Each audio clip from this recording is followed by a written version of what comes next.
Hello, everybody. I'm a practicing therapist and a doctoral student of psychology. Today, I want to talk about the isolation of a highly sensitive man.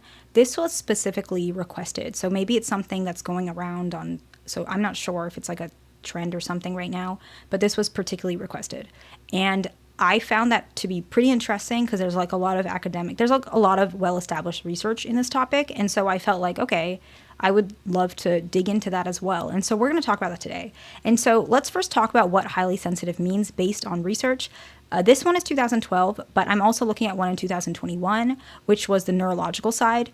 I'm studying psychology, so I'm going to touch on the neurological side very, very briefly because I never want to touch on something that's out of the scope of my education, but just a little bit because I still have access to it. And to be honest, some neurological articles are published under like my domain, like the psychological domain. When I click on it in like the school library, like it's still sometimes you can like when you can filter it depending on certain things, and neurological articles show up all the time, so it's kind of hard to avoid them.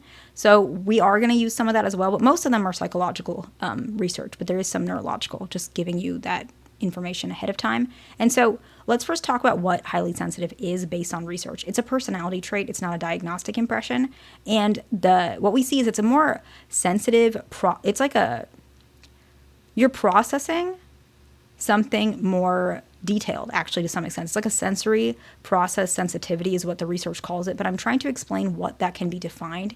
And the way I broke it up, which was 3 pieces, which was broken up in the research as well, but I'm just trying to share it more palatably. It's you have a more, I guess, deeper or richer cognitive processing, and so it's almost like you dissect things with more, like, just with more detail than a person who might not be as sensitive. So that's one thing. The next one is higher emotional reactivity. And I think that people take this one and they spin it way out of proportion in a bad way. There's nothing wrong with that. It's just your initial reaction typically. It doesn't mean that you're going to go outside and like punch a wall or punch whatever. You're not going to do something like that. Likely not. That's different. It's more that you may have a reaction because you have processed the potential variables to a particular interaction or what happened, right? The next one is that you have stronger sensitivity to stimulus. And I do want to mention this is separate from a diagnostic impression. You can be like this and still be diagnosed with autism. You can be like this and still be diagnosed with depression. You could be like this and have no diagnostic impression, but there is some overlap. So it's something to keep in mind. So the evidence from the neurological study is important, but remember, it's neurological, okay? So this is actual brain imaging. So you can actually see them if you look into it. You might not have access to it, but it's not like a self-report. And most self-reports are not just self-reports. Research usually is comprehensive. We use a lot of different mediums, typically, a lot of different methodologies. This one did have those images as well. And what we see, there's 2 research that I used, 2014 and 2021. And we can see that folks who are more highly sensitive actually literally show greater activation in the brain regions that we often see activated when individuals are processing empathy, awareness, and processing any sort of emotional depth. So it is true that these folks quite literally focus more on, they are more empathetic typically, they truly are, because it is activating more often and greater and more frequent than folks who are not, which is so amazing. And it's not the idea that these folks are more emotional. That's not really what it is at all. It's actually how their brain processes this particular information. And so what we want to see based on some research, so this, what we can see based on these findings is about 15 to 30, take this number with a grain of salt, of the population is considered highly sensitive. What we do see is that there is some genetic and temperamental components. There is both. It also does overlap with other, like the big 5 personality traits in assessment psychology, and then also some diagnostic impressions in clinical psychology. So it does overlap. We talked about that earlier. And so why does isolation happen with folks who are highly sensitive? And we're going to specifically talk more about men in this video. I might make a female version if you guys want, but there is some differences. And the overall differences is that it's more acceptable for a woman to be sensitive compared to a man.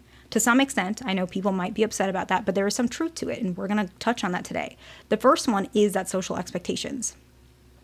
I would almost say the social expectations of a man is clashing with the inner reality of the sensitive man.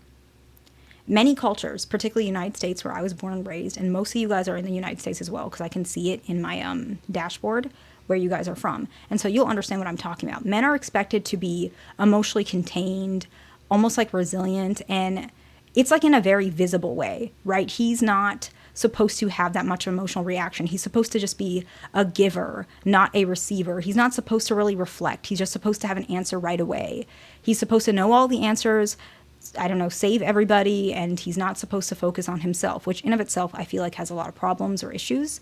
And I respect that men like to do that, but sometimes it can put a lot of pressure on them.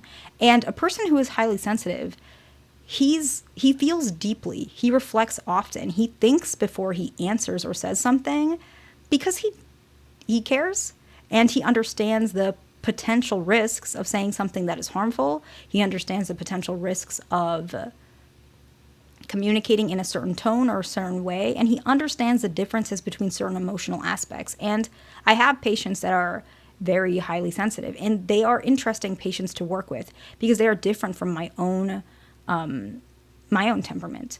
And it's something that I'm learning, which is why, as a lot of you guys know this, I tread like really, really lightly about what I say, and I apologize a lot. I'm working on it. But part of that is because I'm like backpedaling my nature, which you guys don't know that about me because obviously you didn't grow up with me. But a lot of folks in my actual life know I'm very much the opposite of a sensitive person. I would like to be more sensitive, and I admit this about myself. I don't always pick up these things that a lot of sensitive people do. So I'm always like apologizing. So I'm like, what's gonna make someone upset? I don't know, because I don't feel that way. And I think that what happens with these people who are very sensitive, they express themselves, and then they find themselves not fitting what that norm is supposed to be like, and they get rejected. So they actually pull away from reality as a man, right? He's not accepted by his peers because it's, I guess, less masculine to some extent. He doesn't know where he fits in, and he thinks, okay, if I don't fit in, let me distance myself, because I can't be my true self unless I edit myself, unless I pretend I don't care, pretend I don't know, because it's not always about knowing. People who are highly sensitive, as we talked about, the brain regions highlight, they actually know more when it comes to some of this stuff. So he has to pretend he doesn't know. He has to pretend he doesn't understand in order to fit like a certain norm. And while he could do that, that's also self-abandonment, and that doesn't feel very comfortable. So it creates a distance regardless, whether you're physically there or not. There is an isolation. The next one is that the world can sometimes feel like too much because he's processing so much of the world. Highly sensitive folks, they tend to be they understand a lot. They understand the details of something that's happening. Let's say something's happening politically. They understand all the nooks and crannies that other folks are not really thinking about. They understand when there's something happening in school that, maybe some social interaction happened and it's bothering them. They understand more about it than maybe other people. Maybe it's brushing over other people's heads. They can understand so many things, and all of that information is really overwhelming. And so instead, what happens, instead of explaining it, because no one's going to understand them anyways, that's how it feels, right? They don't want to be misunderstood either. It doesn't help them. They withdraw, because what else can they do? As we talked about, highly sensitive folks are the minority. I think, what was the number I just mentioned? I had it on my notes earlier. It was about 15 to 30%, correct? That's quite a small amount. I would imagine that these folks feel very alone. And that's actually the next point. They're misunderstood. And the depth that they understand, people don't see it. And so they think that this person is wrong to some extent, which is not true. They just see something differently. And they might notice like subtle things, like tone shifts. I know a lot of people who are sensitive, which I really like this trait. They can tell when someone's like in a bad mood. And for me, that's always been something that I didn't like about sensitive people at first, but I've come to appreciate, because I'm the type of person that I don't want people to know I'm in a bad mood. And I just don't, because I want to work on it like by myself. I want to I don't want to burden anyone with my bad mood, because I also think I can handle it myself. But what I learned is that there's tones with your mood. There's emotions. There's the way you say things in a certain way. And people who are highly sensitive, they know that automatically. And what happens is they might even be able to see like unspoken tension. They might be able to see things others don't see. And this is what's really unfortunate. This is an amazing trait. But because it's misunderstood, even myself, I admit that I made this mistake. And I was young, but now I'm learning. We don't get what they're talking about. So sometimes we just don't really know how to address it. And that's not fair. They actually see something that people who are not sensitive, like people who are not sensitive, we cannot see that. We have to learn it. They see it naturally. So it's almost like you're ahead of everybody, and they are playing catch up to you. But you being ahead is not, it doesn't feel like a good thing. It feels like a lonely thing, because if no one else can see what you're feeling, sometimes it feels like you're just wrong, but you're not wrong. And I think that gap makes you feel like you're living out of sync with other people, and that will make you isolated. And the next point that I believe adds to this is that guarded vulnerability. Opening up can be challenging for any man. There's a lot of risks. People can hold that against you. People can make fun of you. It could be anything. And it's a very scary position to be in regardless, right? If you're sensitive or not as a man, it's a sensitive and uncomfortable position to open up. And you want to obviously do it when you feel safe with somebody, because you want to make sure no one's going to take advantage of you or hurt you in such a way.